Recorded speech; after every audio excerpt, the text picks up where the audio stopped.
اس سے پہلے وال اسٹریٹ جرنل نے دعویٰ کیا تھا کہ امریکی صدر نے ایران پر حملوں کا دائرہ وسیع کرنے اور ایرانی تنصیبات پر قبضے کے لیے فوج تعیناتی پر غور شروع کر دیا ہے۔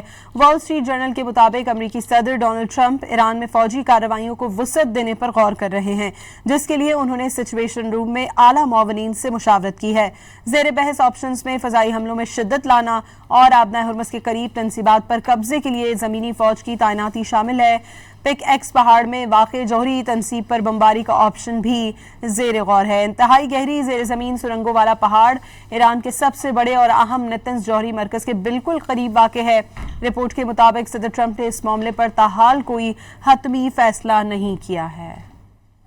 اس سے پہلے وال اسٹریٹ جرنل نے دعویٰ کیا تھا کہ امریکی صدر نے ایران پر حملوں کا دائرہ وسیع کرنے اور ایرانی تنصیبات پر قبضے کے لیے فوج تعیناتی پر غور شروع کر دیا ہے۔ وال اسٹریٹ جرنل کے مطابق امریکی صدر ڈونلڈ ٹرمپ ایران میں فوجی کارروائیوں کو وسعت دینے پر غور کر رہے ہیں، جس کے لیے انہوں نے سچویشن روم میں اعلیٰ معاونین سے مشاورت کی ہے۔ زیر بحث آپشنز میں فضائی حملوں میں شدت لانا اور آبنائے ہرمز کے قریب تنصیبات پر قبضے کے لیے زمینی فوج کی تعیناتی شامل ہے۔ پک ایکس پہاڑ میں واقع جوہری تنصیب پر بمباری کا آپشن بھی زیر غور ہے۔ انتہائی گہری زیر زمین سرنگوں والا پہاڑ ایران کے سب سے بڑے اور اہم نتنز جوہری مرکز کے بالکل قریب واقع ہے۔ رپورٹ کے مطابق صدر ٹرمپ نے اس معاملے پر تاحال کوئی حتمی فیصلہ نہیں کیا ہے۔